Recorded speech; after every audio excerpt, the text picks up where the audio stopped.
Good day mga idol. At ito na yung panglima nating ah, mukha para doon sa family portrait na ginagawa natin. So, ganun pa rin. Ang gamit natin ay oil paint. Abangan yung mga idol, buo to. Simula nung kita niyo simula nung naglagay ng brown hanggang sa matapos po yan.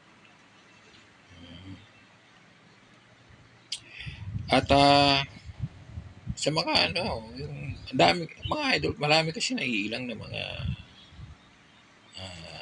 hand painting artist na ilang sa oil, para bang hirap sila gumamit ng oil, nasanay sila sa acrylic.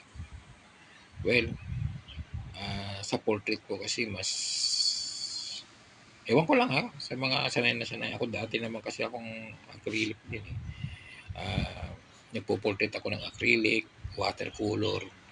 Kaya pag nagtatrabaho ako, kino-combine ko lagi yung tatlo. Ang diskarte ko sa oil, ang diskarte ko sa acrylic, at ang diskarte ko sa watercolor. Yan lagi ang ina-apply ko kapag gumagawa ko ng portrait. At malaking bagay yun mga idol. Malaking bagay yun. Kasi iba kasi ang dating kapag ang oil ay ginamit mong medium, pero ang diskarte mo ay watercolor. Ang iba din ang diskarte. May discarding ganun din. So, laking lamang mga idol kapag marunong ka sa tatlo na yan.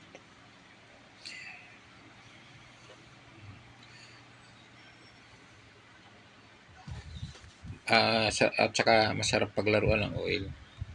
Kasi pag nagkamali ka, ngayon ayaw mo halimbawa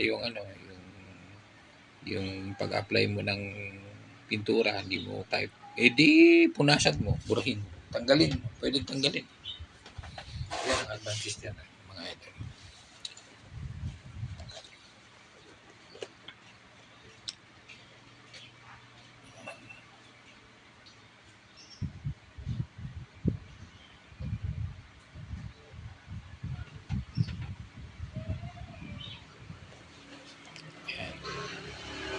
Okay po mga idol, panoorin nyo lang malaking bagay yan sa mga nag-aaral pa lang ng oil. Yung gusto mag-oil, ang laking bagay po niyan mga idol. Yan, yung nakikita mo kung paano ina-apply.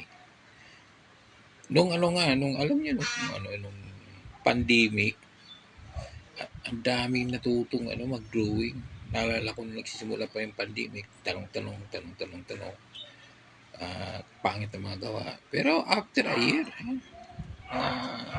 months or 1 year, kikita mo yung mga gawa, grabe na.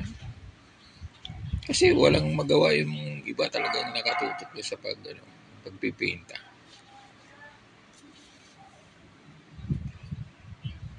Kaya yung ganito nakikita kung paano ginagawa, ng laking bagay po yan.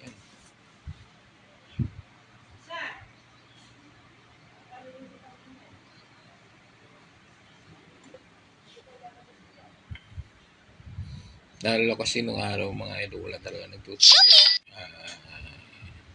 Nung nasa probinsya pa ako, wala akong makuna ng idea kung paano mag-drawing. Nang tama, umaasa lang ako sa comics. Nanonood ako ng comics, tapos kinokopya ko. Yun lang. Pero pag